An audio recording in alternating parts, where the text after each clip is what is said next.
In a world where the 9-to-5 grind involves more cleavers than keyboards, and office drama comes with a side of entrails, meet Maru, your typical overworked employee, except instead of reports, he's slicing through ribs that might just be hiding something illegal.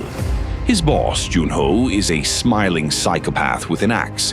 His accountant is more interested in mukbang than math, and his co-workers, well, let's just say they're less team players and more walking targets. Maru signed up for a paycheck, but now he's stuck in a job where corporate culture is enforced with hammers. Promotions are earned through butchery, and survival is the bonus no one talks about. Welcome to World Livestock Food, where the only thing more dangerous than the job itself is trying to quit. The story begins with a grotesque display. A pig's head, grinning maniacally, dangling from the wall like some twisted ornament, mocking the world below. Its lifeless eyes gleam under the fluorescent lights, while its grin seems to say, "Welcome to the slaughterhouse of life." The narrator kicks things off with a dose of dark trivia. Fun fact, the genes that determine organ and tissue structures in pigs are 95% similar to those in humans. Back in ancient times, when dissecting humans was considered a no-no, pigs got the job instead. Maru stood at his workstation, a dripping knife in hand, the blood pooling at his feet as if life itself was leaking out around him. It wasn't art, but it wasn't far from it. Butchery was his job, and in some cynical twist, it also became his meditation. He raised the blade again, about to carve the next piece of meat, when a pair of heavy footsteps echoed through the mess. Someone was approaching. The sound of blood being splashed underfoot told him who it was before he even turned his head. Junho. Big, bulky, and dressed like a thug who'd stepped straight out of a bad 90s crime movie. He always carried that ridiculous axe with him, and today was no exception. He made his entrance, voice as subtle as a gunshot. "You know, kid, no matter how talented you are, 95% of your life is still a pig's life." His smirk widened as he towered over Maru, the axe gleaming under the cold light. "You think you're gonna push me aside? 4 or 5 years of chopping meat, and you think you're ready to take my spot? Arrogant little bastard." Maru didn't so much as blink. If this guy thought his size or that axe would be intimidating, then clearly he hadn't learned a thing. Without warning, Junho swung the massive blade, but not at Maru. It crashed into the pig hanging behind him, splitting it in half with dramatic flair. It was all theater, of course. "Ha! Still not ready to surpass me, huh?" Junho laughed, his bravado echoing through the blood-stained room. Maru let out a sigh, returning to his butchery as if nothing had happened. "If you keep pulling this crap, the workbench is gonna break again," he muttered, not even looking up. "Just put on your damn apron already." Junho grinned and hoisted the bisected pig proudly. "Look at this slice, perfect, isn't it? It'd be a shame to sell such a masterpiece." Yeah, you're the best," Maru deadpanned, slicing through the next piece of meat with effortless precision. His knife danced through the flesh like he'd been doing it for years. The truth was, he hadn't. A year at most. But who's counting? Junho, clearly not one for modesty, placed a hand on Maru's head, ruffling his hair like a mentor bestowing some divine wisdom. "You're getting pretty good, kid. People wouldn't believe you've only been doing this for a year." Maru glared up at him. "If you're not here to help, get out of my way. Unless you want to lose a finger." Junho's booming voice cut through the butchery like the squeal of a pig before the slaughter. "Kim Yang, Maru's lagging behind again. I'm taking him out for some errands." His words were met with silence, aside from the occasional crunch. Kim Yang, the World Livestock Food accountant, was too busy devouring her latest meal to care about whatever Junho was blabbing about. He shouted her name again, and again. No response. Finally, Junho sighed, looking over at her in exaggerated disbelief. Kim Yang, are you planning to start a mukbang broadcast over there? You're eating enough for one. He crossed his arms, shaking his head like a disappointed father. How about you stop stuffing your face and pay attention? Kim Yang, still chewing, gave him a lazy glance before saluting with a greasy hand, food still dangling from her lips. Have a good trip, boss. Bring me something delicious. Her words were muffled, but the intent was clear. She couldn't care less where he went as long as it ended with food. Junho rolled his eyes before turning to Maru, who hadn't stopped working for even a second.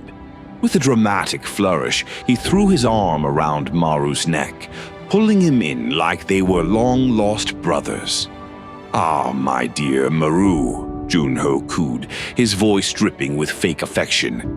"You know I care about you, right?" Maru didn't even flinch. His knife kept moving, cutting through the meat with precision, but his tone was sharp enough to slice Junho in half. "Care, my ass? You barely pay me, you work me to death, drag me through all-nighters because you can't handle being alone, and now you're pulling me out after hours for errands."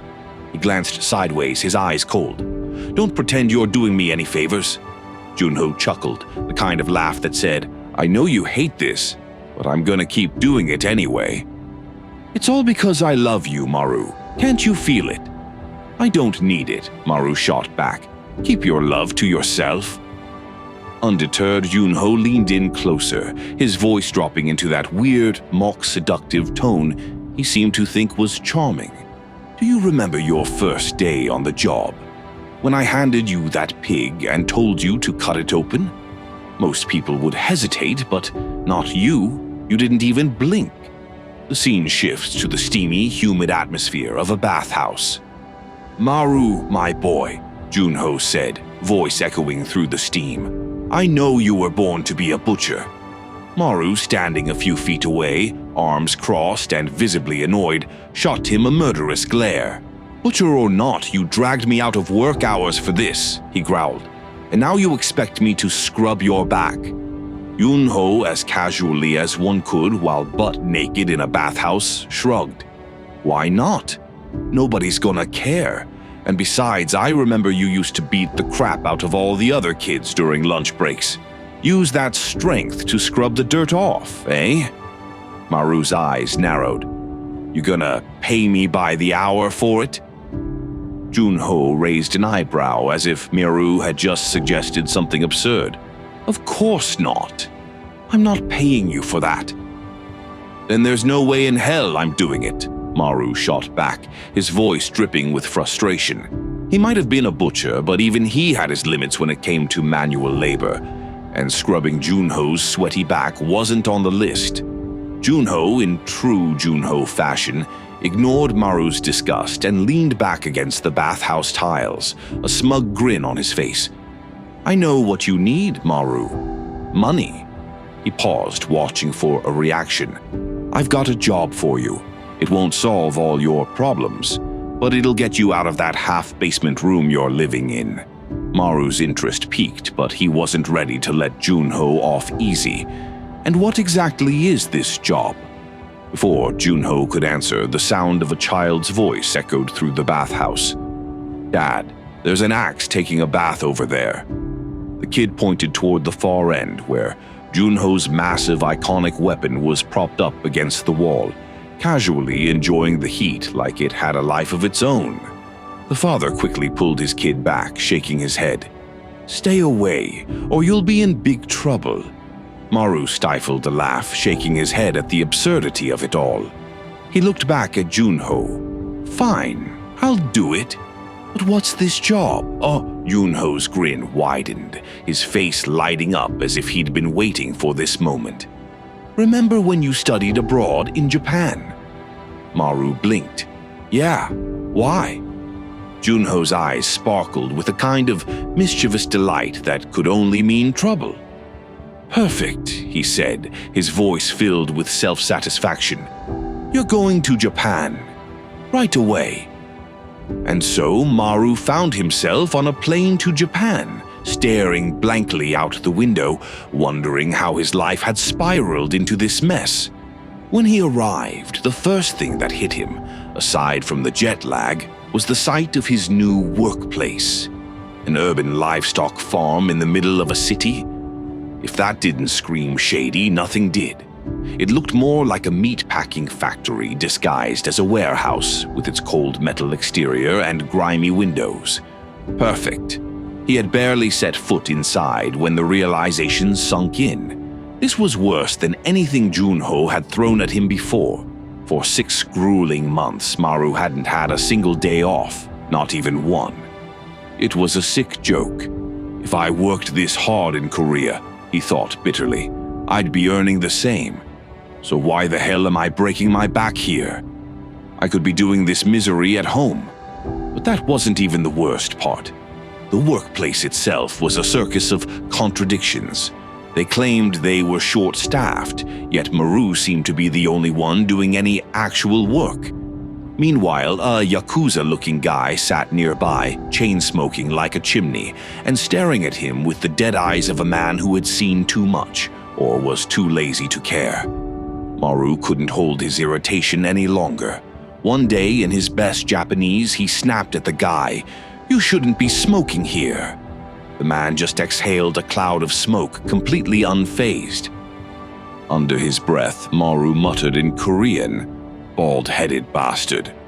Of course, the guy didn't understand a word, but the fact that he didn't react at all made Maru question if this thug was even alive.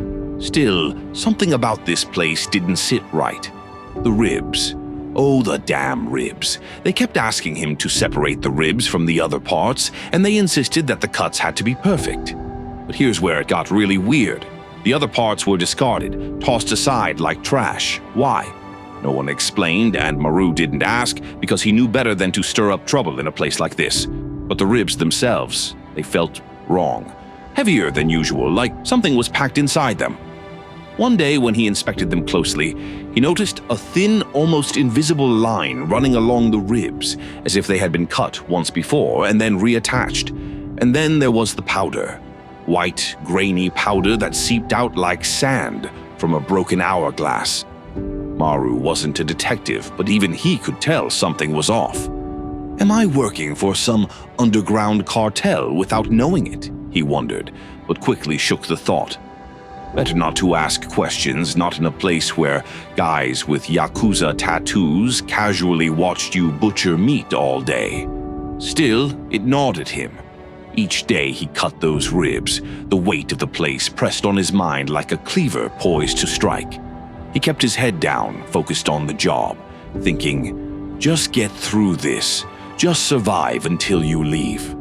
Back in Korea, Junho nearly choked on his coffee when his phone rang. It was Maru. Junho blinked. He couldn't have heard that right. Quitting? You mean quitting like I'm too tired to work late tonight? Right? Not like I'm burning bridges and torpedoing my life for fun. No, I'm done. This job is insane. Overworked for 6 months, and do you know who's been overseeing me? Some Yakuza guy. Maru's voice cracked under the strain of panic, clearly expecting sympathy. He must have forgotten he was talking to Junho. The Yakuza. Seriously?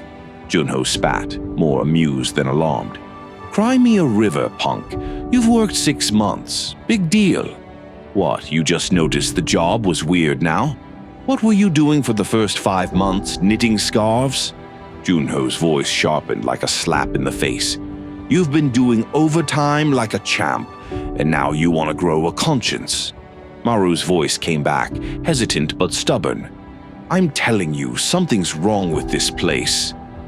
Yeah, something's wrong, all right. Junho was at the end of his patience, which, to be fair, was never very long to begin with. I pulled every string I had to get you that job because you were desperate for money. You needed to cover your siblings' school fees, your mom's debt. Remember all that? Or were you just planning on paying for it with magic beans? You're not about to screw me over for some weird feeling. 1 more month, Junho repeated. And then you can throw your tantrum, sure. But until then, suck it up. Maru sighed, and Junho could almost hear him deflate on the other end. "One more month," Maru muttered, defeated. As Junho hung up, Maru stand there staring at his phone, thinking about how he was staying in this twisted job, not because he wanted to, but because his family situation was like an unflushed toilet, circling the drain but still reeking. Maru stood at the butcher's block, hacking at the slab of pork with more anger than finesse. Each brutal swing of the cleaver felt like therapy, as if the pork had personally wronged him. His muttering wasn't far behind, dark and dripping with sarcasm. "If it weren't for money," he hissed between gritted teeth, "I'd have walked out of this psycho circus months ago." But here he was, slicing meat like it held all the answers, holding on for just one more month. As if summoned by the universe to ruin his day further, the Yakuza-like supervisor waltzed in again, phone in hand. His oily smile was enough to send Maru's blood pressure through the roof. "Working well, Maru," the man purred as he sauntered up to him. Without warning, the guy's sweaty hand landed on Maru's face like he was some kind of affectionate grandpa. The audacity! The man actually blushed, while expressing how grateful he was. Maru's eye twitched. This guy just scratched his crotch 2 minutes ago, and now he's touching my face? Maru's grip tightened around the cleaver, and for one glorious second, he imagined making today the man's last. A beautiful funeral, he mused darkly, picturing himself giving a heartfelt eulogy. But then his eyes flicked down to the holstered gun at the man's hip, and Maru remembered he wasn't quite ready to die over pork just yet. "So," Maru grumbled, trying to keep his homicidal urges in check, "did you come just to praise me, or are you here for something else?" The man chuckled like they were best buds. "Oh no, I'm heading out early. My girlfriend's birthday, you know, someone younger will be filling in for me." Great. Oh, just what Maru needed. A younger version of this creep. Moments later, the younger one entered, and Maru had to do a double take. The so-called cute little brother wasn't exactly little. This guy was built like a tank. Broad shoulders, a face that looked like it could take a punch, and hands big enough to snap ribs like twigs. The big brother grinned. "He's our youngest, can you believe it? Same age as you, Maru." Maru's mind screeched to a halt. This giant and I are both 23. He could barely process the thought. What had this guy been eating? The souls of smaller men. The older Yakuza clapped a hand on the younger's shoulder. "Maru's a butcher from Korea. He'll show you the ropes. For now, move all those cleaned ribs over there." He pointed vaguely in some direction, like over there was as clear as GPS coordinates. The younger guy, clutching a plate of ribs, squinted. "Big bro, what do you mean by over there?" Silence. Maru froze, knowing exactly what was about to happen. "Over there is over there, you punk." The older guy's face went crimson, veins bulging. "Or is over there suddenly east, west? Use your brain and take it to where it clearly goes." Suddenly, the ground shook with a deep rumble, sending the whole room into chaos. Maru instinctively grabbed the butcher's table as the earthquake hit, but the youngest guy, let's call him the human disaster, wobbled like a newborn giraffe. The Yakuza-like boss barked out, "Don't drop them, idiot!" Of course, as if on cue, the fool tripped over thin air, and the ribs, no, the very important ribs, tumbled to the floor. But that wasn't the worst part. As the bones hit the ground, white powder exploded everywhere like a drug-fueled snowstorm. Maru's eyes widened and his reflexes kicked in as he slapped a hand over his nose and mouth, the room quickly filling with the suspicious dust. He barely got a breath out before the older guy, sweat pouring down his face like he was running a marathon, turned to him with a shaky grin. "First time experiencing an earthquake, huh?" The guy's voice was all fake calm, like he was trying to downplay the fact that drugs had just exploded all over the butcher shop. "Don't worry about the "Bone dust," he added, clearly not fooling anyone. "You can leave this to us, okay? Just keep focusing on your work." Maru turned back to the butcher block, muttering every curse word he could think of. Bone dust, yeah, right. It didn't take a genius to figure out what was really going on here. But he wasn't about to get involved with that, not if he wanted to keep breathing. Behind him, the human disaster scrambled to pick up the bones, clumsy hands flailing as he tried to scoop them up. "Big bro," he whispered in a tone far too loud to be a whisper. "Didn't you say the butcher came from Korea? So, he probably won't know this is a drug, right? I mean, he doesn't speak Japanese or anything." Maru froze. "Oh, great," he thought. "Just keep talking, you moron." The older Yakuza guy's face turned to stone, and without missing a beat, he growled, "Damare," which was Japanese for "shut up." His voice dripped with fury. "You dumbass, the Korean guy understands Japanese." There was a tense second of silence, and then it happened. The guy pulled out his gun and pointed it directly at Maru's back. The cold metal click of the safety off felt like the countdown to his death sentence. Maru's heart stopped. Was this it? Was he really going to die in the middle of this insane butcher shop, surrounded by drugs, ribs, and idiots? He'd spent his life working his fingers to the bone, cutting up pigs and barely scraping by to support his family. And this was how it was all going to end? Shot in the back because some genius couldn't keep his mouth shut. Maru's mind flashed back to the day he first became a butcher, the day Junho had sized him up in the Mossad Bazaar interview of all time. "You know why I liked you so much when you started working here?" Junho had asked, his tone half serious, half amused. Maru remembered it clearly. He had just started at the company, nervous but trying not to show it. Junho had handed him a cleaver and pointed at a pig, telling him to kill it. Most people, even the toughest ones, hesitated, staring into the animal's eyes, wrestling with guilt or morality. But not Maru. He didn't even blink. He was focused, calm, maybe a little too calm. "You didn't even flinch," Junho had said, admiration laced with dark humor. "And after you did it, you didn't have that breakdown most people do. None of that, 'Oh no, I just killed something' crap. You were thinking, how do I do it quicker next time?" Junho had laughed, pointing a finger at Maru's neck like it was some life lesson. Pig or human hit the neck. Instant death. Slice. And now here he was, all these years later, standing in the midst of chaos, remembering Junho's words while drenched in adrenaline. The Yakuza-like guy had his gun pointed at him, and something inside Maru just snapped. Without warning, Maru swung his butcher's knife, severing the man's hand with brutal precision. The scream that followed was animalistic, primal, a sound Maru had heard countless times before. Except this time it wasn't a pig squealing in its final moments. It was a man. But Maru wasn't thinking about that.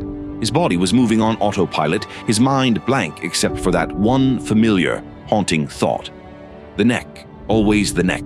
His hand moved faster than his brain, the blade plunging into the guy's neck with terrifying accuracy. It was the same motion he'd used 100 times on pigs, the blade sinking in with that sickening, all-too-familiar feeling. Maru stood there, breathing heavily, staring at the lifeless body in front of him. For a moment, he wasn't sure if it had been a man or a pig he'd just killed. They were so similar. 95%, they said. He'd butchered so many pigs that now, standing over this corpse, he honestly couldn't tell the difference. The youngest charged at Maru, rage distorting his face, and slammed into him with enough force to shatter the butcher's table into splinters.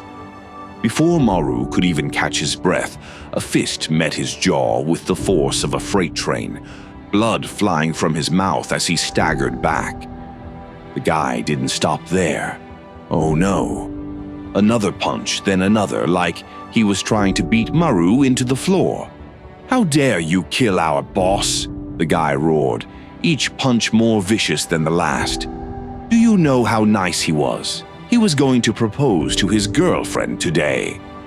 "Ah, yes," Maru thought darkly between punches, "a true saint when he wasn't pointing a gun at my head, of course." The youngest was far from done, though. His fists kept flying, and Maru felt like his face was becoming a punching bag. "I'm going to die at the hands of a lovesick gorilla," Maru thought, still coughing up blood. But he wasn't going to die without a fight. Desperate, Maru thrust his knife straight into the guy's chest, aiming for the heart. But to his absolute horror, nothing happened. No blood, no reaction, nothing. Instead, the guy's face twisted even more, now more furious than ever. "This isn't my first time getting stabbed, you dumbass," the guy sneered, punching Maru again for good measure. "That toothpick of yours can't even scratch me." As Maru reeled from the punches, his mind raced. What kind of monster is this guy, stabbed in the heart and still talking? He could barely think as the guy's hand clamped down on his throat, squeezing the life out of him. His vision started to blur as he gasped for air, feeling death creeping closer. And then, in the haze of near unconsciousness, a memory flashed in his mind. Junho standing over a pig carcass, lecturing him with that smug know-it-all tone. "Pigs have thick fat and tough bones. If you want to be the best butcher, you need to know how to cut around the bones, through the fat, and hit the weak spot. You'll see the path when the time comes." At the time, Maru had thought Junho was just being dramatic. Now, with his life on the line, those words seemed prophetic. Through instinct, Maru saw the path, right there between the layers of muscle and bone.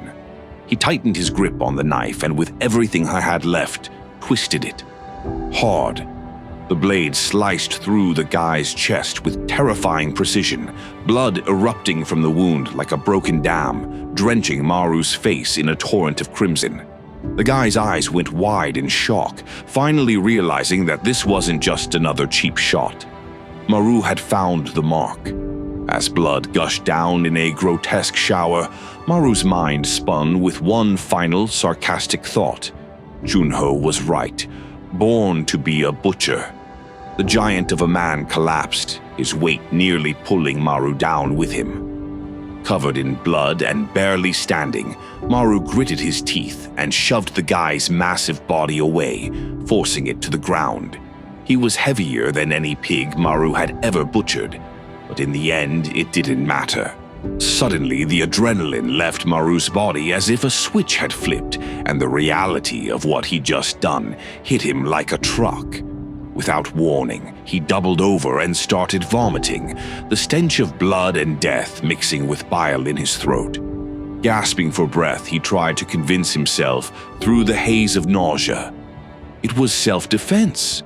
Righteous defense. His voice was shaky in his head. I would have been the one dead if I hadn't done it, right? But as the metallic taste of blood still lingered in his mouth, Maru wondered if the cops would buy that excuse.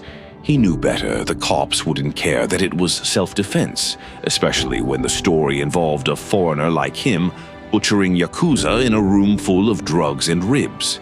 The headline practically wrote itself. Lowly foreign butcher slaughters crime bosses in gruesome meat shop massacre. They'd lock him up and throw away the key. Excuses, excuses, he thought bitterly. Shoving the corpse aside like it was just another slab of meat, Maru wiped the blood off his face. What now? What the hell was he supposed to do with the dead Yakuza boss and his brawny sidekick? One option floated to the front of his mind. Fire, burn the place down and disappear. A part of him laughed at the absurdity of it. Burning down a butcher shop? It sounded like the plot to a terrible action movie. But desperate times called for desperate, flaming measures. Just as he was steeling himself for the pyrotechnics show, the door burst open, and in stormed a guy holding a gun, his eyes blazing with rage. Maru spun around, his stomach dropping. Of course, there's another one. You! The man screamed, gun aimed straight at Maru. You filthy foreigner, you dare kill my boys! Before Maru could respond, if there was even a response to that, the man started firing, bullets tearing through the room. Maru ducked instinctively, covering his head as chunks of wood, meat, and plaster exploded around him. Fantastic, he thought darkly. I'm going to get turned into Swiss cheese in a butcher shop. The irony is just too much. The guy wasn't just shooting, he was talking while shooting, which was a level of crazy Maru really didn't have time for. "Run all you want," the man shouted. "There's no place you can hide. I'll chase you down and make sure you die slow." Dodging bullets like a man in a cheap action flick, Maru's only option was to bolt toward the freezer. As he ran, the guy yelled after him, "Scaredy cat, what, hiding in the freezer now? You think you'll freeze to death instead of letting me do it? How noble." The freezer door was yanked open and the guy started spraying bullets into the icy air, shattering pig corpses as he advanced. "Where are you, you pig bastard? How long do you think you can keep hiding, huh?" His voice dripped with sadistic glee. "Come out and I'll give you an easy death. Just do a dogeza and beg. You know what that is, don't you? Kneel down, forehead to the floor. Maybe then I won't gut you like the swine you are." And then the guy spotted something, a boot lying on the ground. "Got you now," the man sneered, stepping forward and aiming his gun at the boot. He squeezed the trigger, unloading bullets into it with manic satisfaction. But when the smoke cleared, the only thing left was a boot, full of bullet holes and nothing else. While the gunman was still dumbfounded by the bullet-riddled boot, Maru took his chance. With a quick leap from above, he shoved a massive slab of frozen pig carcass down on the guy, knocking him to the ground like he was nothing more than a rag doll. The guy didn't even have a second to react before Maru was on him, eyes blazing with fury. "No time for you to catch your breath, you bastard." Maru wasn't in the mood for more speeches.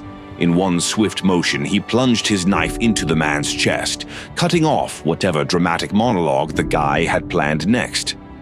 "How about you stop blabbing?" Maru growled, leaning into the knife, "and just shut the hell up for once." The guy, despite having a blade lodged in his chest, chuckled weakly. "You dumbass," he spat, blood bubbling at the corners of his mouth. "Should have aimed at the throat. Bullets are faster, you idiot." He shouted with the last bit of strength he had. "Die, you pig bastard." But something strange happened. His hand twitched, but his finger couldn't pull the trigger. His eyes widened in disbelief as he realized he couldn't move. What the hell? Why can't I? Panic crept into his voice as he stared at his unresponsive hand. His brain raced, but his body refused to cooperate. Maru tilted his head, a cold, detached look in his eyes. He wasn't even surprised. He had seen this exact reaction before. His mind flashed back to Junho's voice echoing in one of those morbid training sessions. The brachial plexus. It's a cluster of nerves in a pig, right near the spine and shoulder. On a human, it's the same spot. Hit it and the limbs go dead. Doesn't matter if it's a person or a pig, they can't move. They're practically 95% the same. One day, Maru, you'll forget whether you're cutting up pigs or humans. Maru glanced down at the man twitching beneath him, his expression completely devoid of emotion. Junho had been right all along. Maru had aimed perfectly, right where the guy's nerves would short-circuit. And now, just like a butchered pig, the man was paralyzed, helpless, and pathetic. The guy's bravado shattered. He started begging, his voice shaky and desperate. "Please, man, don't do this. Have mercy." Maru's face didn't so much as twitch. He pulled the knife from the man's chest, ignoring the weak, blood-soaked pleas for mercy. In one swift, unceremonious motion, he plunged the blade into the man's throat, cutting off any last attempt at bargaining for his life. 6 hours later, back in Korea, Maru was dragging his suitcase up the seemingly endless staircase to his apartment. Huffing and puffing, he finally reached the top, leaning against the wall as he wiped the sweat from his brow. It's only been half a year, and I'm already feeling like I need an oxygen tank, he thought, glancing back at the long, steep stairs. This hellhole of a neighborhood isn't doing me any favors. He let out a bitter chuckle. All that time running from the Yakuza, and here he was, nearly defeated by a flight of stairs. How poetic. Maru hadn't wasted any time after the whole massacre. He hopped on the first flight back to Korea, leaving the burning butcher shop behind him like a bad action movie ending. No way they'll trace me now, he thought, feeling somewhat smug. He'd erased his tracks, cleaned up the crime scene where he'd slaughtered the Yakuza boss and his goons, and even set the place on fire for good measure. The fire would take care of the rest. He didn't know if the Yakuza would bother chasing him, but at least for now it seemed he was in the clear. Walking down the narrow path toward his house, he noticed something odd. The lights were on. At this late hour, his brows furrowed. Who left the damn lights on? He assumed his family was probably still awake. Either his mom had insomnia again, or his sister was up watching TV, wasting electricity like it was free. With a rush of excitement, he opened the door. "Mom," he called out, his voice full of enthusiasm. "Why are you up? Come out and see, I brought presents. And I made a lot of money this time, we're set." His voice echoed through the house, but instead of the warm welcome he expected, silence greeted him. Well, silence and something much worse. Maru's smile vanished as he stepped further inside. The house was in shambles. Tables overturned, drawers pulled out, chairs lying on their sides. It looked like a tornado had ripped through the place. His heart skipped a beat. What the hell happened here? Had there been a break-in? He shouted again, this time more frantically. "Mom, Naru!" His voice wavered. No response. He started searching through the wreckage, panic rising in his chest as he called out for his mother and sister. Kicking through the mess, he suddenly hit something hard. He looked down and saw a familiar sight, a bone. Not just any bone, the bone. The one that had been filled with drugs. The one from Japan. Maru froze, staring at the bone in his hand. Why is this here? His brain couldn't process it. Had someone followed him? Maru's heart nearly exploded out of his chest when he heard a calm, measured voice from behind. "It's good you came back." He spun around, ready to see the worst. The Yakuza back from the dead, or maybe even more of them. Because why wouldn't his luck be that terrible? Instead, he found himself facing a group of large men, with one particularly suspicious guy in a suit and glasses standing at the front like he had just walked off a movie set. His mind raced. Are they Yakuza?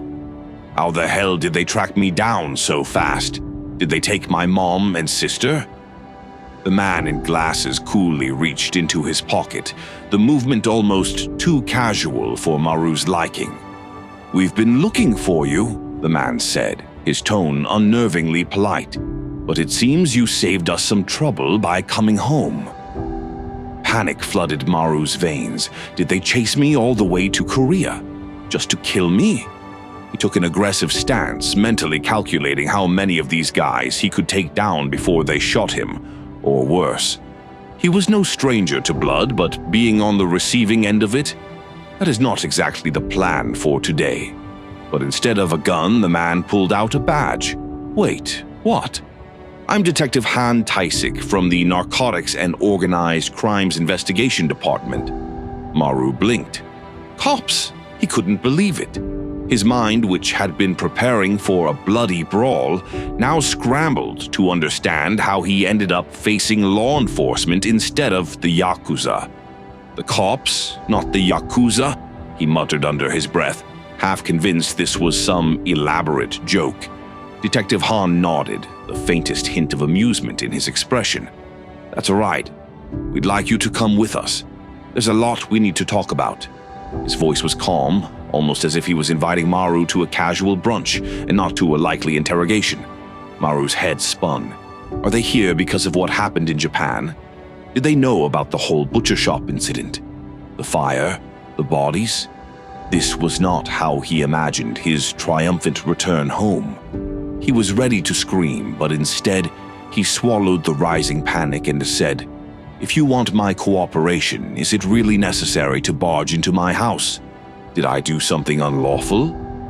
He gave them a look of suspicion mixed with sarcasm, though his heart was pounding so loud he wondered if they could hear it. One of the younger officers, looking slightly uncomfortable, stepped forward with an apologetic tone. No, you're misunderstanding. This isn't about you. Your house, the state of it, that's your mother. She went on a rampage. It wasn't us." Han Taisik finished the sentence with a sigh. I administered drugs." Maru blinked again, completely dumbfounded. "What? My mom?" "Rampage."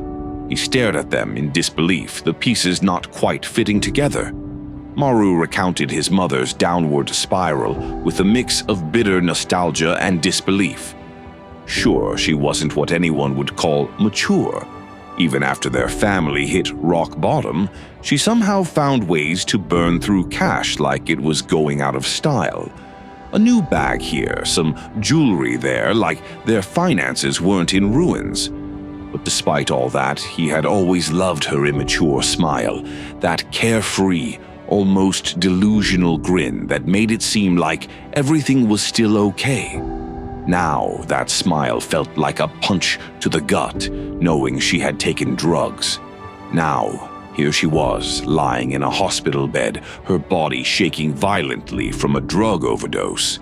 Nurses and doctors were working to hold her down, giving her a tranquilizer to stop the convulsions. Maru stood there, watching in stunned silence, his mind trying to piece together how things had gone so catastrophically wrong. My mom. Drugs. How the hell did this happen? His thoughts were interrupted by the familiar voice of Detective Han Taisik, who had snuck up behind him like he always did, quiet, composed, and annoyingly calm. She was already in this state when the police found her, Han said, his voice carrying that no-nonsense tone Maru was starting to hate. And those bones with the drugs? They were at the scene. Han's gaze sharpened, waiting for Maru to say something, anything that might give him more information. The drugs started circulating recently. Do you know when your mother might have started using them?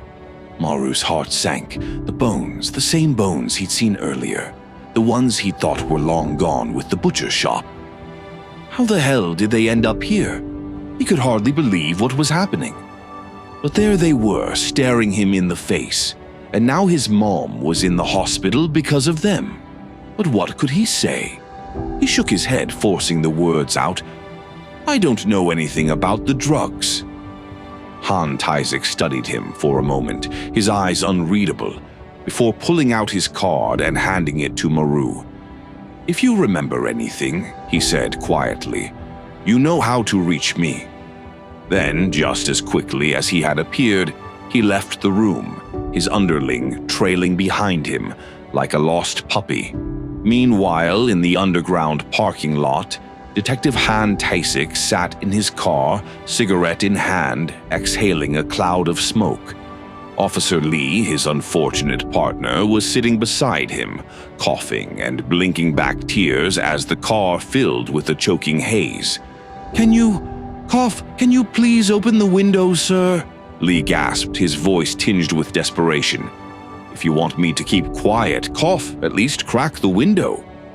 It's like a gas chamber in here. Han, completely ignoring the pitiful display beside him, casually adjusted his glasses. Smoking is prohibited in underground parking lots, he muttered dryly, without even a hint of irony as he took another deep drag from his cigarette. Lee, on the verge of tears, snapped, Then stop smoking. I'm dying over here.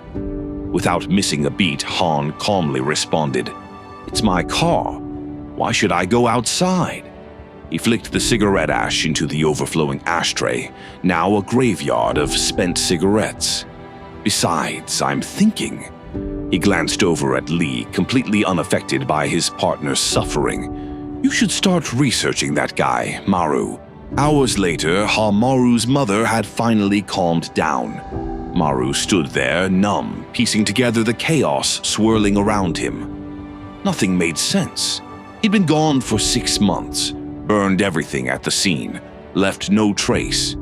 The Yakuza had zero info. There was no way they moved faster than him. So, who in the world slipped his mom drugs? Lost in thought, his phone buzzed. Junho. Great. Yo, punk! Junho's obnoxious voice blared through the phone, as if Maru wasn't already drowning in enough crap. Heard there was a fire at the Japanese factory. That true? Maru sighed, the weight of everything pushing him deeper into his own misery. Yeah, there was a fire. Look, I've got work right now, I'll call you later. But Junho, being Junho, didn't care. Work, huh? Or are you finally coming back to Korea? Come on, we're pals, spill it. He laughed, like they were having a friendly chat over drinks. Then, with the grace of a wrecking ball, he dropped the bomb. Oh, by the way, why'd your mom start taking drugs, huh? Maru's heart froze. What the hell are you talking about? His voice cracked, but Junho's laugh only grew louder. Didn't you get the ribs I sent? Drugged ribs, my man. While you're out playing secret agent, I'm over here getting pampered by my underlings. They even say my skin's like a teenager's. One of them's touching my feet, saying he'll never wash his hands again. Junho snickered, completely detached from the nightmare he just revealed. Maru's mind raced. Wait. You drugged her? You put drugs in my house? His voice wavered with disbelief. Junho's gloating continued, completely unbothered. Oh, come on. You thought the Yakuza were behind this? Did the cops show up at your door too? Damn, must have been rough, huh? Maru's control slipped, his voice cracking. Did I do something wrong? His words hung in the air, fragile, desperate for some kind of explanation. Junho, munching on a cucumber like it was the most normal conversation in the world, replied with a casual, "Nah, man, you didn't do anything wrong. You're an elementary SS class butcher, remember? We've got big plans for you. Got your place ready and everything. We're gonna work together for a long time, my dude," Maru snapped. What the hell are you talking about? You ruin people's lives. What kind of monster are you? But Junho's tone softened, almost fatherly. Hamaru, he said, savoring every syllable of his name like a twisted lullaby. Your sister misses you, by the way. You should drop by her company sometime. Oh, and about your mom? Yeah, she's hooked now. But hey, no need to stress. I'll cut you a deal. Kill one person, just one, and you'll make $1 million. Easy. Did you really think World Livestock was just a pig butchering company? I taught you how to butcher pigs, so you could carve out a place for us in Gangnam. No problem. Junho's words slithered into Maru's soul, venomous and gleeful. I even sent you a nice car. Take the day off, man, and come join me. Let's kill some people together. And with that, the call ended, leaving Maru standing there, drowning in the suffocating silence. His hands trembled, gripping the phone, as the world around him felt like it was collapsing. The scene opens with Chief Choi Do-il standing beside a truck plastered with a pig logo, because, naturally, World Livestock Produce wears its butchery business like a badge of honor. He's just standing there, probably contemplating life or just avoiding work like any decent human would. But from inside the truck, Beck Syoko, chief of sweating profusely and being perpetually annoyed, shouts, "Hey, you here to work or for a scenic tour?"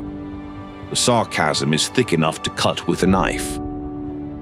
Choi Do-il rolls his eyes, cool as a cucumber, and fires back, "Odd jobs. That's your gig, isn't it? I'm just here to supervise, like a real chief." The air reeks of his disdain, or maybe that's just the truck. As if on cue, a bag tumbles from the truck, making an oddly thud-like sound. Beck shouts, "One pig down, come pick it up, genius." But as Choi Duel scoops up the fallen bag, something's off. The zipper's busted, and instead of a porky friend, it's a human head peeking out, like the world's worst surprise party. "Stupid," Choi mutters, turning to Beck. "We're not cleaning up pigs today. We've got a different kind of meat problem. Better tell Boss Hong before he thinks we're turning this place into a horror show." Beck finishes his work and clambers down from the truck, yanking off his mask like it's a scene in a bad action movie. "Why the hell is there so much luggage? It's boiling in here," he gripes, sweating bullets. But Choi, ever the master of delegation, adjusts his glasses as if that somehow makes him look more authoritative, and casually throws out, "When you're done, pick up the new recruit." This was the last straw for Beck. The man's about to explode. "Are you out of your mind? You think I'm your minion? Do I look like your meat-carrying lackey?" He pounds his chest for dramatic effect because, obviously, that's what you do when you're fed up. Choi just stands there, smug as ever. "Yeah, well, hate to break it to you, but you've been my minion since day one. Remember, you lost rock, paper, scissors? Or do you have the memory of a goldfish?" He smirks, as if this is some grand revelation. "Besides, you scared of the new recruit or something? Of course it's gotta be terrifying for a piglet like you to meet the butcher." The word piglet struck a nerve, like a dart, straight into Beck's very soul. Triggered beyond belief, he yanked out his spiked hammer, ready to bash Choi Do-il's face in. Who calls a man a piglet to his face and lives to tell the tale, right? But Choi was no fool. Out came his knife, glinting like a bad omen, and he blocked Beck's swing with the kind of grace that made it look like a deity-level showdown between a dragon and a tiger, or at least that's how it played out in their minds. Choi, calm as ever, snarked, "Did you just now realize I've been calling you a piglet since day one? Or do you need a path in the head to speed things up?" Beck, furious, spat back, "You bastard, you've been calling me that all along. I'm giving you a spanking today." The tension crackled between them for a second, weapons ready before the absurdity of the situation hit them. They stared at each other like two idiots playing house. Then, as if on cue, they both started laughing. Dark, maniacal laughter, like this was some twisted sitcom no one asked for. Choi chuckled, cute punk. And that was all it took. Beck, the man ready to crush skulls a second ago, beamed like a child who just got a compliment on his drawing. The fact that he was called cute made his day.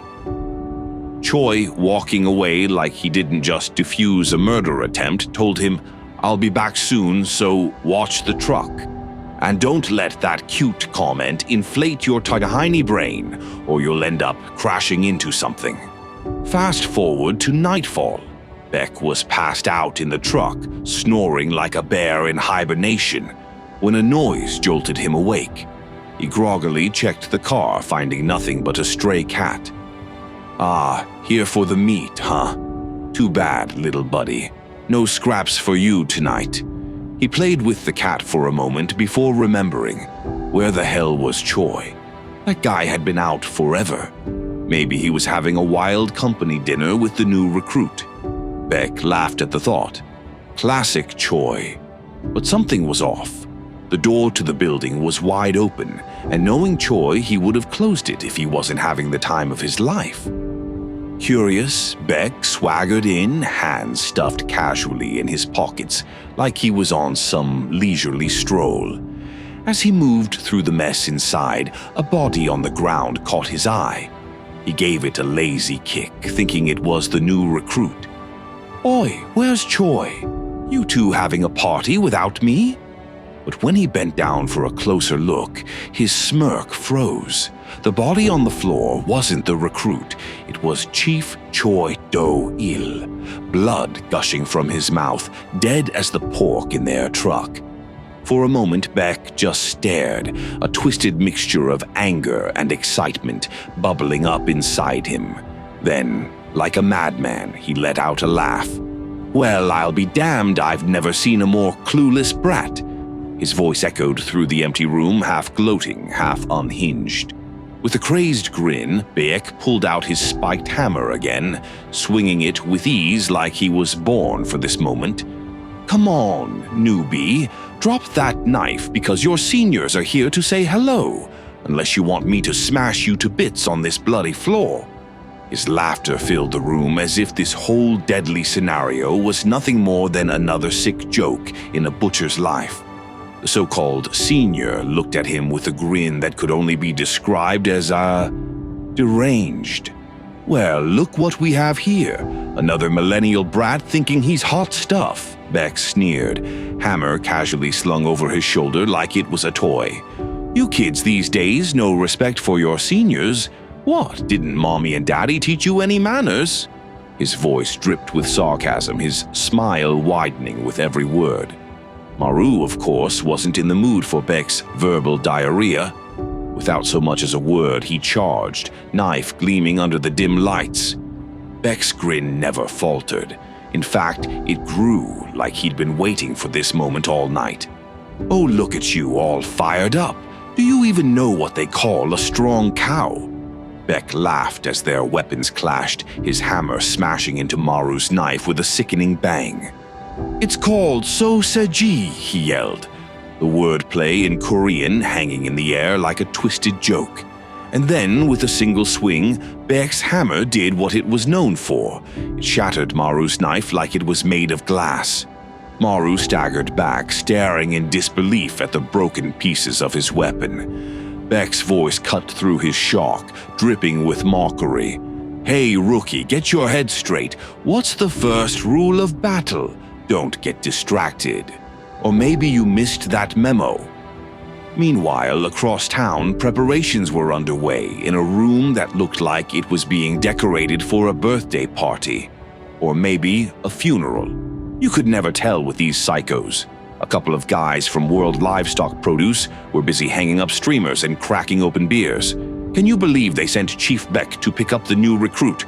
one guy asked, wiping his hands on his shirt, clearly frustrated. "Isn't that a little much? I mean, we all know what Chief Choi Do-il is like. Why send Beck on top of that?" The other guy, who had the kind of face only a mother rhino could love, wasn't having it. "Too much. There's no such thing. Director Junho said this new recruit is the best, and if you've got a problem with Choi Do-il going, or Bak going, you can take it up with them," he sneered, practically salivating as he spoke, his excitement barely contained. The room buzzed with tension as the two started comparing their bosses. "You kidding me? Even 10 Choi Do-ils wouldn't be able to beat a single Chief Beck. Have you seen that guy fight?" One of them shivered just at the thought. "I don't know, man," the other one replied, clearly still not convinced. "Beck always struck me as that guy who made those weird cow puns." The guy crouched down at the bottom of the table, who was, by the way, used as a human furniture, snorted. "Weird cow puns? Nah, those are sacred puns, you moron. You just don't get it." He puffed out his chest, clearly proud of his intellectual superiority when it came to Beck's punmanship. His name was Chief Oh Yun-sak, one of the veterans at World Livestock Produce, his voice laced with both reverence and fear. "You don't know the half of it. I've seen Beck fight, and it's like nothing you've ever seen. Do you think those cow puns are funny?" Well, the moment Chief Beck became a legend wasn't with words, it was with that hammer. It was during a time when the streets were crawling with bullies and gangsters, all thinking they ran the place. Beck didn't just beat them, he conquered them. They call him the Emperor for a reason. And sure, he's strong with his bare hands, but when Junho gave him that hammer, it was game over. That was the day Beck went from being a man to being the unstoppable bull. No one, and I mean no one, can stop him when he's holding that hammer. Bang! Chief Beck's hammer slammed into Maru, sending him flying like a rag doll tossed by a toddler with anger issues. As Maru hit the ground with a painful thud, Beck shook his head in disbelief. "How the hell did you kill Choi with such garbage skills?" Beck muttered, more to himself than Maru. "Sure, Choi was weaker than me, but you... he spat, looking at Maru like he was some kind of cosmic joke, a punchline Beck didn't quite get. But Maru wasn't down for long. With surprising speed, he dodged Beck's next swing, his knife leaving a shallow cut on Beck's hand as Beck's hammer embedded itself in the wall. Beck, still grinning, didn't miss a beat. "What do you call a cow that paints well?" he asked, yanking his hammer free from the wall. "Picasso!" he roared with laughter, swinging the hammer again. Maru dodged the second strike, his knife grazing Beck's shoulder this time. But before Maru could press his advantage, Beck's fist collided with his face, sending him stumbling backward. "What's the matter? Not laughing?" Beck asked, clearly offended by Maru's lack of enthusiasm for his comedy. Maru could feel the brick behind him tremble as he collided with it. As he gasped for breath, his mind raced. This guy's not just strong, he's getting faster. The more we fight, the quicker he moves. Damn it. Beck loomed over him, his grin widening. "Still no laughs, huh? I'm trying to lighten the mood here, punk. Don't you know how to thrive in society? Or are you just gonna keep playing silent assassin and ignore your senior's efforts to be a little fun?" Beck swung his hammer again, but this time Maru dodged and continued his strategy of small, precise cuts, like a mosquito that just wouldn't quit. But Beck's relentless barrage wasn't slowing down. Every dodge became harder, every strike more vicious. Maru saw his chance when Beck's hammer once again got stuck in the wall. He dashed forward, knife aimed for Beck's throat. This was his shot. But before the knife could land, Beck caught the blade in his teeth. Yes, his teeth. His grin, now stretched wide with madness, made him look like a deranged titan from a nightmare. "What do you call a cow that bites a knife?" Beck asked through clenched teeth. He paused for dramatic effect. "Biting cow," he said, muffled but satisfied. Maru yanked his knife free, but Beck, ever the comedian, shook his head in mock disappointment. "You know, even Chief Choi laughed at my jokes, but you... nothing. I've seen mosquito bites hurt more than your little scratches, rookie." Then Beck's face twisted in frustration. "You want to see a real attack?" And so round 3 began. They clashed again, Maru now struggling even more as Beck's speed had become a problem, his movements almost too fast to predict. Bang! Beck's knee slammed into Maru's head, leaving him reeling. Before Maru could recover, Beck grabbed him by the leg, dragging him across the floor like a broken doll. "What do you call a cow that flies in the sky?" he asked, his voice sickly sweet. "Sky cow." With that, he hurled Maru into the wall, his body crashing through the brick, leaving a cloud of dust and debris in its wake. But Beck wasn't done. He was on Maru before he could even gasp for air, hammer raised high. As Beck swung it down, intending to smash Maru to bits, he paused. His eyes widened, and for the first time, doubt crossed his face. Something was wrong. His body wasn't moving the way it should. His strikes were slower, sloppier. He looked down at himself, realizing that Maru had been cutting at his vital points this whole time. Maru, bloodied but still standing, managed a smirk. "You finally noticing, huh? Maybe your jokes would have distracted someone else, but not me. You might be the bull that can't be stopped, but even bulls get tired when they're bleeding out." Beck's face twisted in rage, furious that his prey was still mocking him. "You dare look down on my jokes, you little bastard? I was gonna go easy on you 'cause you're new, but now you've done it." He lifted his hammer again, determined to make Maru regret ever opening his mouth. Junho stood there, hammer in hand, admiring his handiwork like a proud artist finishing a masterpiece. His eyes gleamed with twisted satisfaction as he gazed at Maru, bloodied but eerily photogenic.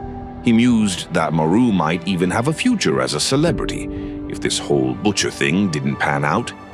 "Ah, what a fun conversation you 3 were having." Junho's voice sliced through the tense silence, startling Oh Yunsik and the other 2 lackeys serving as his human furniture. but I just had to butt in. You know, I think Chief Beck here was the perfect match for Maru. Shame he's so obsessed with those god-awful puns, though. It's a tragedy, really. Out of all my employees, none could ever surpass Chief Beck. Not then, not now, and never will. Oh, Junsik, who still had the audacity to look excited despite the bloodbath, chirped in, as expected. Even if the new recruit's impressive, Chief Beck is still the best. Junho's face immediately twisted in irritation. The hell are you doing calling Maru informally? He snapped, causing Junsik and the others to flinch like guilty schoolboys. They blinked, confused. What do you mean, Director? Junsik stammered. Maru's just a new recruit. He's 23 years old. How could he possibly? Manager. Junho's voice boomed, dripping with venomous authority.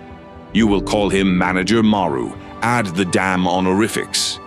They exchanged wide-eyed glances, completely baffled by the sudden shift. But, Director, one of them protested, he's just a rookie. A kid. How could he be a manager? Junho let out a long, dramatic sigh, rolling his eyes like he was surrounded by complete idiots. Earlier, you all called Chief Beck the bull that couldn't be stopped, right? He paused, letting the weight of his words settle. But listen closely. A bull is still just a beast, and no matter what that beast does, it can never defeat the butcher who holds the knife. At that exact moment, Maru, who was now gripping Beck's hammer, looked down at the fallen bull. Beck, lying incapacitated and humiliated, could only manage a weak, bitter laugh. Inside his head, Beck realized with sickening clarity, I thought this kid was just flailing around, swinging that blade with no plan. But the whole time he was cutting my nerves, waiting for them to explode all at once. Beck grimaced, his pride shattered. I thought I was playing him, but the whole time, I was just dancing on his palm. Maru's cold gaze locked onto Beck's, and with a deadpan tone he asked, What do you call a cow? That dies? He didn't wait for an answer. There was no punchline needed. Beck, frozen in his moment of realization, didn't get the chance to utter another pun. Maru calmly raised the hammer, Beck's own weapon, and with one precise motion, bam! Hours later, Maru strolled into the company like he was walking onto a runway. The workers who had half expected to never see him again, especially after facing Chief Beck, started clapping like Maru had just won a beauty pageant. Their cheers were as fake as their admiration. They showered him with compliments, throwing out praises like confetti. Looking sharp, Maru. Thought you were a goner, but damn. As if he was some kind of twisted role model. But Maru wasn't here for the applause. He nonchalantly threw something on the ground, making a solid thud. For a brief, blissfully ignorant moment, they thought it was a present, maybe some celebratory booze. Their smiles dropped faster than a dead weight when they realized it wasn't a gift. It was what remained of Chief Beck and Chief Choi. The pigs, Maru said in a voice dripping with sarcasm. I loaded 2 more. If you've got the guts, take them. Instantly, the mood shifted from forced camaraderie to murderous intent. Knives were drawn as the workers' faces contorted with fury. They might have thrown out the compliments earlier, but now they were ready to carve him up like a Christmas turkey. Unfazed, Maru calmly shut the door behind him, ready for battle. Above them all, perched like a king on his throne, Junho sat with his legs crossed, watching the carnage unfold. He mused, one eyebrow raised. The punk's gotten a lot stronger than expected. Watching Maru slice through his attackers like they were paper dolls, Junho smirked. Is this kid planning to wipe out the whole damn place? He thought, intrigued. The mobs charged towards Maru, faces twisted in rage, but it was like watching toddlers rush a professional fighter. Maru dispatched them with cold efficiency, targeting their vital points as if he were trimming hedges while they flailed uselessly. Junho, realizing his underlings weren't worth a damn against Maru, decided to make a move. He reached behind his back, presumably to pull out his axe, the usual weapon of choice for a man like him. But no, the dumbass pulled out a lightsaber. A lightsaber. Waving it around like a kid who just got his first toy, he cheered, "Come on, Maru, wipe them all out." The confused mob stopped for a split second, staring at Junho in disbelief. Are we pigs to him?" one of them muttered, suddenly feeling a lot more expendable. Junho, now narrating the scene like a documentary host, chimed in. "Pigs, you see, are passive animals, but sometimes they attack humans. That's why a good butcher knows the first step is to knock them out with one solid strike." Meanwhile, Yunsik, tears streaming down his face like a damn soap opera actor, screamed, "How dare you use Chief Beck's hammer?" He shouted for the mob to chop off Maru's head and offer it at Beck's altar like some twisted sacrificial ritual. Junho continued his cold, clinical narration as if he were discussing the weather. After knocking out the pig, the second step is bloodletting. You have to stab both the carotid artery and the jugular vein simultaneously to drain the blood properly. And in perfect synchronization with Junho's monologue, Maru did just that. He struck Yunsik, hitting both arteries with surgical precision, turning the man into a screaming fountain of blood and tears. "Third step," Junho droned on as if oblivious to the carnage unfolding before him. "After draining the blood is skinning, the first main step of dissecting, peeling the skin off the pig." In a whirlwind of violence, Maru sliced through the remaining mobs like a butcher cutting through slabs of meat. Their bodies dropped like overripe fruit from a tree, leaving only a few standing, a few unlucky souls who, up until now, had somehow clung to life. These remaining few stared at Maru in sheer disbelief, trembling like cornered animals. There was no way they could win against such a monstrous force. Desperation setting in, they begged Maru not to take another step, their voices cracking with panic. But Maru wasn't in the mood for mercy. With heavy breaths, he stalked forward, his eyes gleaming with bloodlust, savoring the fear emanating from his victims like a predator with prey in sight. But just as he was about to finish them off, a familiar voice broke through the tension. Junho appeared behind him, as if materializing out of thin air, and with a nonchalant bang, he slapped Maru's attack away with a single hand. "Remember when I told you," Junho said, his voice carrying an almost bored tone, "there'd come a time when you wouldn't know if you were killing humans or pigs?" Maru's hammer shattered in Junho's hand like it was made of cheap plastic. Junho stooped down, picking up the cake they had made for Maru. Oh, what a thoughtful gesture. He casually lobbed it at Maru like he was tossing trash into a bin. "Tell me, Maru," he sneered, "did the people you just killed look like pigs to you? I mean, not all pigs need to be butchered, right?" His grin widened, excitement dancing in his eyes. "I always knew you'd turn out like this, just like me. You're a butcher at heart. We're the same, so why don't you stop playing with the pigs and come inside?" Maru's eyes burned with rage. Ignoring Junho's twisted logic, he raised his knife and aimed it directly at him. "Where's my sister?" Maru demanded, his voice trembling with barely contained fury.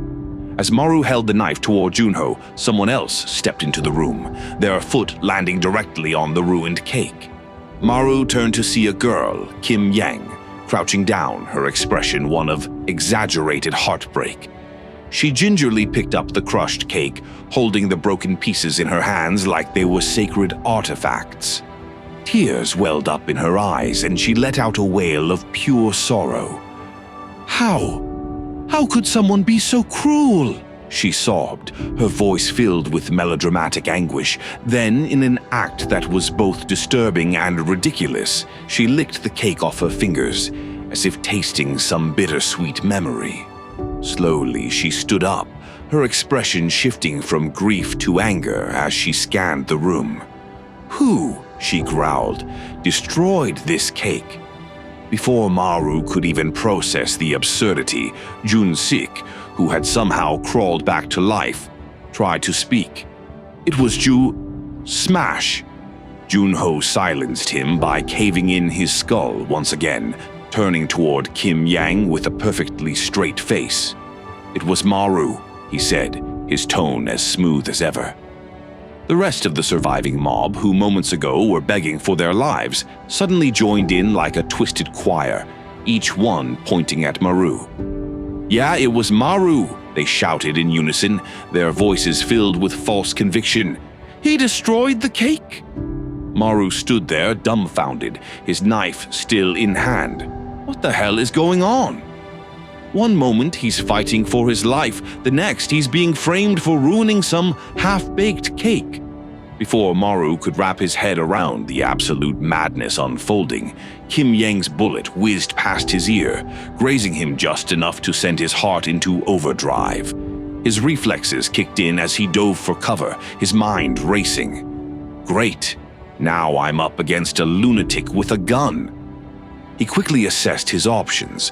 Closing the distance was risky, but it was his only shot. If he could get in close, maybe he stood a chance. But before he could even begin to strategize, Kim Yang did the unthinkable. Instead of keeping her distance like any sane gun wielder would, she sprinted toward him herself, closing the gap faster than he expected. Oh, fantastic, Maru thought, barely keeping up with her blitz. She's making it easy for me. Or so he thought. Before he could so much as twitch a muscle to attack, Kim Yang's foot connected with his face, and hard, the world spun. Maru tasted copper as blood filled his mouth, and before he could fully recover, she unleashed a flurry of brutal punches, her fists raining down like a hailstorm of steel. Each hit sent shock waves through his body. Is this girl part tank? He thought as his vision blurred. She didn't just hit hard, she hit like she had a personal vendetta against his existence, and apparently she did. "This is for my cake, you piece of trash," she screamed, her eyes flashing with fury. "You think you can just destroy a perfectly good cake and get away with it? You'll pay with your life." She launched more jabs, each one faster and more precise than the last, giving Maru no chance to counter, no opening to escape. Meanwhile, Junho, oh, how helpful, stood on the sidelines, giving his little words of encouragement as Maru got pummeled. "Watch out, Maru! Kim Yang was trained by North Korea's best. You don't stand a chance unless you get creative." Creative? I'm trying not to die here, Maru thought. He was dodging as best as he could, but Kim Yang was relentless. And then, before he could catch his breath, she pulled off an acrobatic move straight out of a martial arts movie. In one swift motion, she wrapped her legs around his neck, her gun aimed directly at his head, ready to make it go kaboom. As Maru struggled, Junho's words echoed in his head. "There will come a time when you won't know if you're killing pigs or humans." He didn't know which Kim Yang was, but either way, she was about to end him. Flashback time. Because who doesn't love a sudden backstory? It all started when Junho first encountered Kim Yang. Picture this, a nice quiet gathering, maybe a wedding, maybe a party. The kind where you expect small talk, finger foods, and awkward toasts. Instead, it was a slaughterhouse. Bodies were strewn across the room like confetti, blood painting the walls in a grotesque mural. And who was responsible for this carnage? None other than Kim Yang, who was casually chowing down on the party's leftovers amidst the massacre, totally unbothered by the bloodbath around her. Junho entered the room, taking in the scene with mild curiosity. "Who the hell slaughtered the pig I was aiming for?" he asked, removing his glasses to get a better look. To his surprise, it wasn't a pig at all, just a small girl with an appetite that matched her bloodlust. She glanced at him, half her face stuffed with food, and with a complete lack of decorum asked, "Who are you? Are you with the Southern Army? Junho's face lit up. Oh, what luck. A human, not a pig. I was getting worried. He extended a bottle of Coke to her.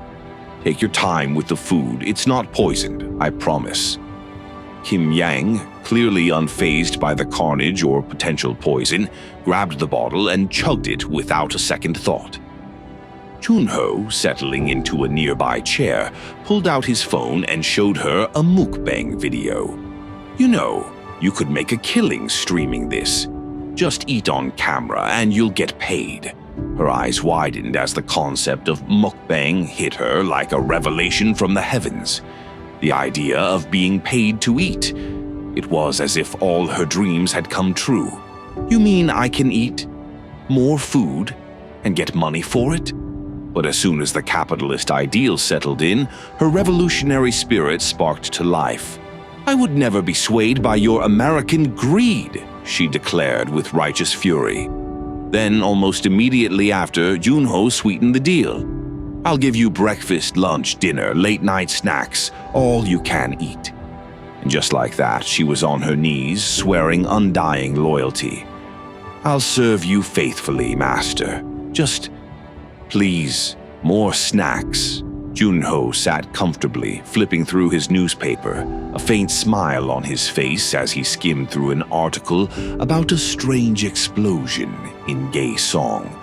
The government was still investigating, but Junho had a good feeling about the culprit, especially since Kim Yang was standing right in front of him, munching away at something as blood dripped from her clothes, making her look like the poster child for how not to clean up after a massacre. He lowered the paper, his gaze shifting from the headline to Kim Yang, who still had that signature. I just got into a little situation look. Without missing a beat, he asked, So, was that explosion your little art project? She didn't answer right away, too busy with her snack. Junho's eyes narrowed. And, he added, isn't one of those ice creams supposed to be mine? For a moment, she looked genuinely confused, pausing mid-bite. Ice cream? What ice cream? Back to the main event, where Maru was in the fight of his life, dodging bullets, fists, and the growing feeling that he might not make it out of this one. With Kim Yang still holding him at gunpoint, Maru reacted quickly, using his knife to redirect the barrel of her gun just before she could fire. But before he could even think about counterattacking, she dodged his attempt to stab her and retaliated faster than he could process, her foot connecting with his jaw in a solid, bone-rattling kick. This girl kicks like a tank, he thought, seeing stars. While Maru was busy trying not to swallow his own tongue, Junsik, miraculously still alive despite the overwhelming amount of blood loss, felt his phone vibrate. He groaned, his hand trembling as he picked it up, only to see it was his daughter calling. Like a man rising from the dead, he summoned all the energy left in his battered body to answer. Daddy's a bit busy right now, sweetie, he wheezed into the phone, trying not to let his daughter hear him literally bleeding out. Eat without me tonight, okay?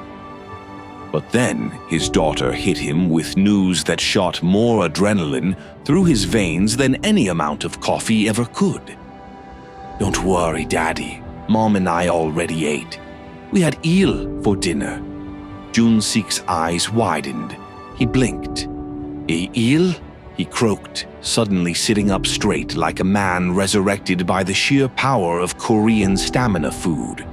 Blood pumping out of him like a leaky faucet didn't stop the sudden surge of strength coursing through his body. Yes, Daddy. Mom even got some for you. She said she's getting bokbunja too. Oh, and I'm staying at Grandma's tonight. Junsik's heart nearly exploded with excitement. Eel and bokbunja, a combination so potent it could revive the dead. He whispered hoarsely into the phone, trying to contain his glee. Are you serious? Bokbunja too? His daughter giggled. Yep. So, does that mean I'll have a little brother soon? Junsik, still a bloody mess but somehow holding it together, heard the rhino guy and the hippo guy calling out to him, "Hey, Junsik, come take cover." Surprised that they were even alive, Junsik waved at them, clutching his still bleeding side. "You guys still breathing, huh?" But his attempt at camaraderie was interrupted when they overheard his conversation about having Eel with his wife. The jealousy hit them like a truck. "Eel again," Rhino Guy grumbled, his eyes narrowing in envy. "Man, some guys have all the luck." Hippo Guy, equally bitter, mumbled, "I can't even remember the last time I had eel, let alone bokbunja." Junho, lounging comfortably on their battered backs like they were his personal cushions, raised an eyebrow. "Junsik, buddy, looks like you can go home early today." But Junsik, ever the workaholic, or maybe just too terrified to leave, shook his head. "Nah, I'll stay and work overtime." Ignoring them, Junho shifted his attention back to the real spectacle, Kim Yang and Maru's fight. Even though there's a noticeable gap in their skills, this is getting interesting, he mused, his tone casual like he was discussing the weather and not a life-or-death struggle. Rhino Guy, always one for a pep talk, turned to Junho. "So, who do you think's gonna win? Kim Yang, right? I mean, she's our Kim Yang. Best of the best." Junho sighed, rolling his eyes. Yeah. Kim Yang fights like a pro. Her skills are top tier. Like her appetite. Rhino Guy and Hippo Guy both nodded, as if agreeing on some unspoken truth. Never challenge Kim Yang to an eating contest unless you had a death wish. Expected of chief-level and manager-level employees, Rhino Guy boasted, clearly proud of Kim Yang despite the fact she'd probably eat him for breakfast.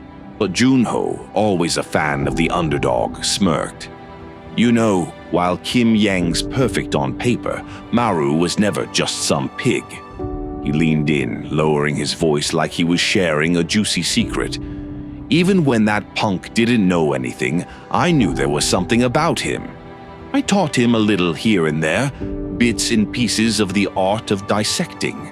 His eyes gleamed. "Most people take a year of combat experience to master it. Maru, 1 month. So I made him tackle something even harder.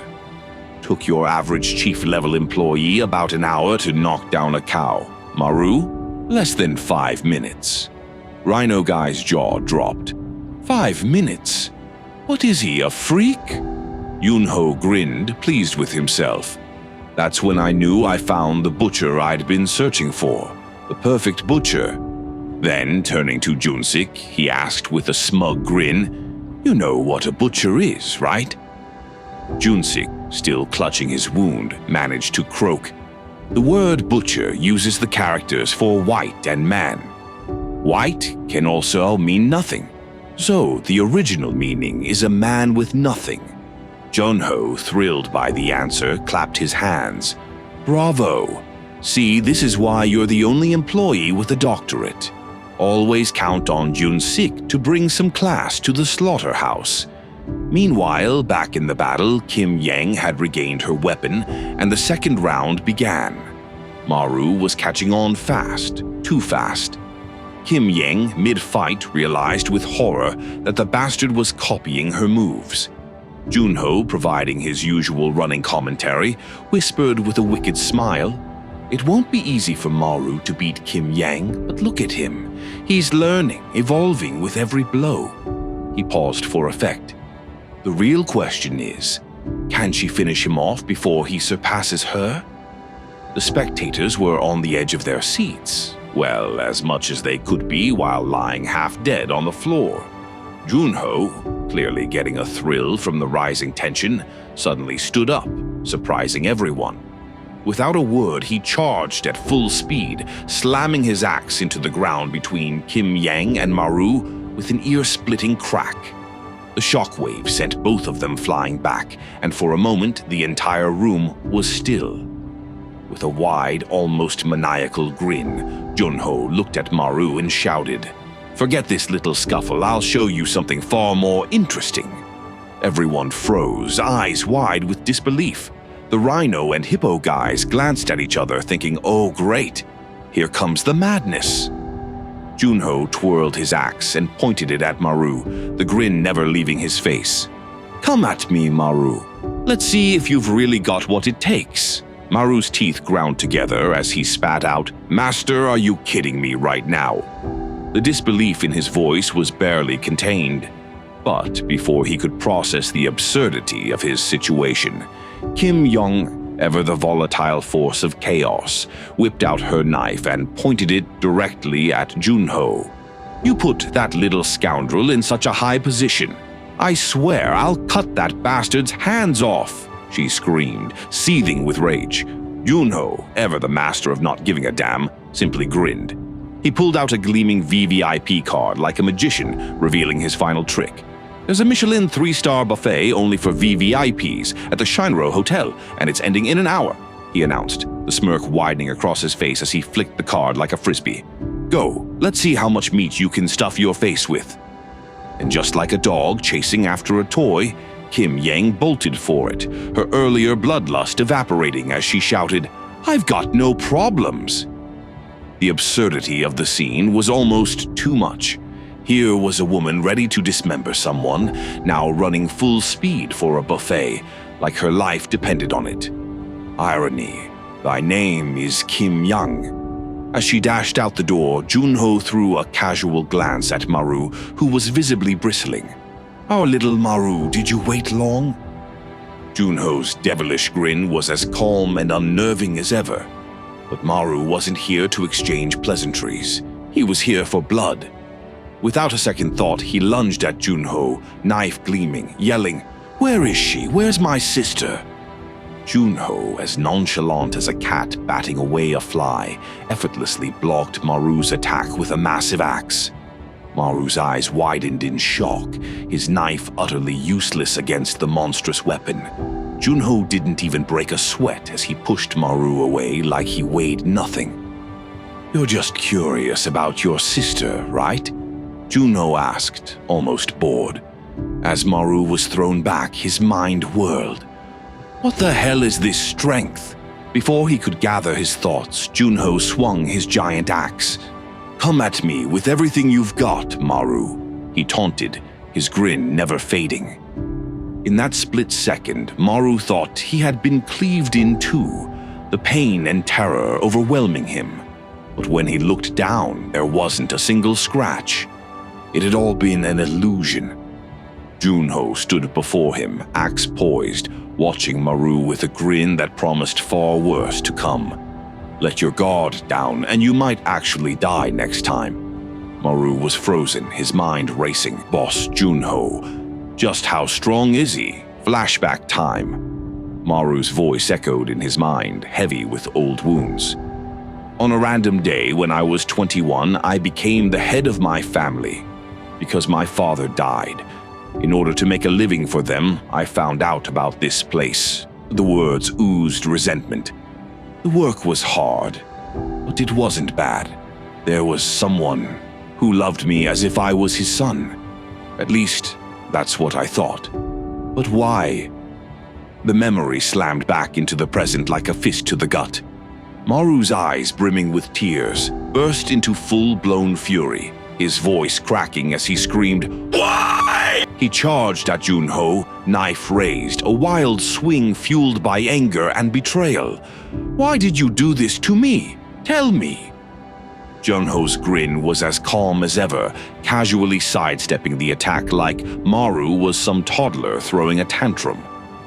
Then came the smack, whack, the axe handle against Maru's head. Junho barely seemed to care. "Maru, I told you," he began, sounding like a dad who had just scolded his kid for spilling juice on the carpet. "Whether you're butchering a person or a pig, keep your movements sharp." His grin widened and he added with that devil-may-care attitude, "The bigger your movements, the bigger the gap. And we can't have that, can we?" Maru's mind raced.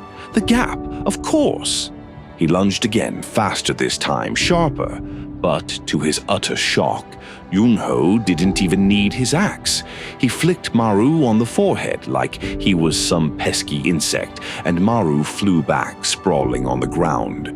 Junho's voice, as condescending as ever, rang out, "You need to distinguish between real gaps and fake ones, Maru."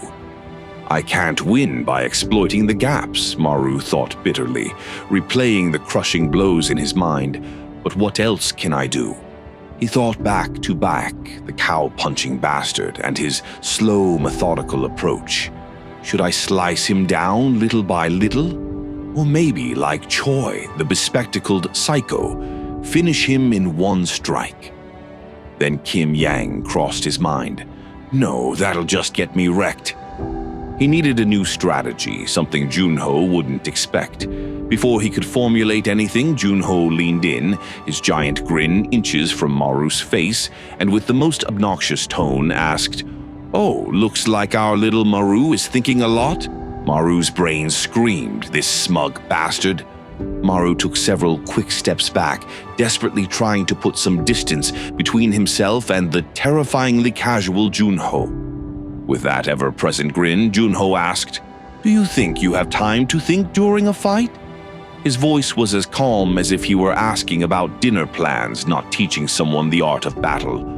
Maru screamed, his voice cracking with frustration, and lunged at Junho again, all fire and fury. But Junho, barely bothered by Maru's rage, reminded him with a smug tone, "I told you, didn't I? You'll die if you let your guard down." And with a casual flick, Junho slammed the handle of his axe right into Maru's gut, the blow sending shockwaves through his body. As Maru staggered, Junho tilted his head and added, "And who dodges in a straight line? Seriously, it doesn't matter if you dodge if you make it obvious. You'll just end up like this." Maru's mind raced through the pain, his hands gripping the handle of Junho's axe.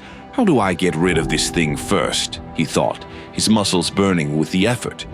But before he could make any move, Junho simply lifted him into the air by the axe, as though Maru weighed nothing. "By the way," Junho said with his usual irritating calmness, "are you sure you want to fight me right now? You wouldn't be able to escape even if I caught you with my toes." With a lazy flick, Junho threw Maru to the ground like a discarded rag doll. "What have you learned so far?" Junho taunted, his grin widening. "Haven't I been teaching you all this time?" Maru's frustration boiled over as he scrambled to his feet, blood pumping with rage. With another battle cry, his voice hoarse, he launched himself at Junho again. Junho, cool as ever, spread his arms and shouted with a devilish smirk, "Come at me again." Junho, as casual as ever, continued beating Maru with the blunt side of his axe, not even bothered enough to break a sweat. Heck, he was even clearing his nose in between swings. Meanwhile, one of Junho's underlings watched in awe, eyes practically sparkling. As expected of the cruel boss Hong, he could end this in a second, but instead, he's just toying with him. What a legend, the world's strongest, most evil warrior. Respect. Oh, Jin-suk, standing nearby, glanced over, clearly unimpressed. "He's playing," he muttered. "You guys really don't know anything." The Reino-looking guy, ever the overeager disciple, turned to him. "What? Manager? Oh, what do you mean? You're saying he could be even more cruel than that? Man, the cold-blooded monarch who mere mortals like us can't even dream of approaching. I want to be like him when I grow up." Hippo guy chimed in with a bizarre comment. "If I have a son one day, I'm gonna name him after Boss Hong." Oh, Jin-suk, ice cold as usual, sighed. "No, you idiots, that's not what I meant." He cast a quick look at Maru, who was struggling but still standing. The kid who's hanging onto Boss Hong's heels. That kid, Manager Ha Maru, is the real monster. The underlings stared in disbelief. "What? We're witnessing the birth of a monster right now." As they marveled at the scene, Maru lunged at Junho again, unleashing a flurry of wild slashes, his face red with frustration. "Take this fight seriously." But Junho, the ever-unbothered king of cool, spun his axe like a wheel, effortlessly blocking every attack. With a grin that made Maru want to scream, Junho taunted, "Oh ho ho, you want me to take it seriously? You've gotta hit me first, kiddo. Come on, attack like you mean it." Maru lunged at Junho with everything he had, teeth clenched so hard he might chip a molar. But Junho, cool as a cucumber, blocked Maru's desperate attack with the handle of his axe. "Our full score, Maru! You're improving with every swing! But do you know what you're missing right now?" Junho's axe came down with deadly force, and Maru, barely managing to block it with his knife, felt his whole body tremble under the weight. "There's a weight difference between us," Junho lectured as if they were in a casual sparring match. "In a head-to-head fight, I've got the advantage of a bigger weight class." Maru's arms quivered as he braced against the axe. "I can't move," his mind screamed. Junho, never missing a beat, laughed. "You're still not putting enough power into it." Maru's knees buckled under the sheer pressure of Junho's axe, forcing him to the ground. With a sinister grin, Junho taunted, "Kneeling already? Is our little Maru not eating enough? Or do you think you can kill me with that pathetic thing?" Bam! Maru's knife shattered. The second Junho slammed his axe down, Maru just barely rolled out of the way in time, avoiding a skull-splitting blow. The ground cracked like an eggshell beneath Junho's axe, sending debris flying everywhere. Maru glanced at the ruined weapon in his hand, panic setting in as Junho casually inquired, "Your knife's broken. What now? Shall we switch to bare-knuckle brawling?" Maru's eyes darted around, looking for anything he could use as a weapon. He spotted another knife and sprinted for it. "Oh, afraid of a fist fight? That's why you think you need a blade, huh?" Junho teased. Without missing a beat, he swung his axe like a baseball bat, sending a whole table flying in Maru's direction. "You didn't think I'd just stand here and watch, did you?" Maru dodged the airborne table, lunging at Junho once again, shouting, "Die!" But to everyone's bewilderment, including Maru's, Junho suddenly crouched down, calmly bending over to tighten Maru's shoelace. "Your shoe's untied, kiddo," Junho said with a straight face. How much more absurdly badass could this guy get? Junho's grip tightened around Maru's legs, and in his usual calm but sarcastic tone, he asked, "Maru, how can you let your shoes go untied?" Without warning, Junho casually tossed Maru into the air like he was tossing a piece of trash.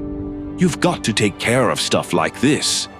With a gleeful grin, Junho swung his axe like a baseball bat, landing a direct hit on Maru's face mid-air, sending him soaring like a home run ball. "Will you survive without me?" Junho quipped, barely showing any concern. Maru crashed into a pillar, a scream of agony escaping his lips. As he crumpled to the floor, Junho nonchalantly started strolling toward him, his voice adopting an uncharacteristically serious tone. "Let's stop here for today. You wanted to know why I did all of those things, right?" Junho adjusted his glasses, his eyes gleaming with a cold intensity. "Do you know how much those drugs in that Japanese factory you burned down were worth?" Images of the burning warehouse flickered in Maru's mind as Junho's words hit him like another blow. It was 300 billion. All gone, just like that. You think those pig-footed idiots were happy about it? No, they came running to me, eyes red with rage. And you? Could you have handled them? No. So who cleaned up your mess? I did. Junho leaned closer, his voice dripping with mock empathy. Shouldn't you have figured out a way to explain it to those pig-brained bastards? Your mother, now a drug addict, is your punishment. And the chaos you've created here? Proof of your ability to repay that debt? Maru's blood boiled, but there was something chilling about the way Junho coolly fixed his glasses and offered, "Maru, work with me. You understand how much 300 billion is, don't you? If you join me, we can earn even more than that. I've handled everything for you. All you need to do is recover, and then you'll start working." It was a twisted deal, wrapped in mockery and manipulation. Maru lay on the ground, murmuring, Why? His voice was as cold as ice, but the question hung in the air with a chilling weight. If that was the case, you could have just told me. Why did you have to escalate it to this point? Junho let out a dramatic sigh, his tone dripping with mock surprise. Huh? Isn't it obvious? With that same wide, devilish grin, he added, It's more interesting this way. Maru went quiet for a moment, the weight of Junho's words settling in. But then, to Junho's surprise, Maru's lips twisted into a grin of his own. Laughter erupted from him, a maniacal sound that echoed through the room. It was a mix of madness and irony, his way of processing the absurdity of it all. Junho watched with a warm, almost paternal smile, amused at the transformation. That's right. You think it was fun too, don't you? Maru slowly, painfully got to his feet, his body trembling but his grin never faltering. You think it's funny? He spat out, shaking his head. It's so ridiculous. Junho's smug expression faltered for a second, confusion flickering in his eyes.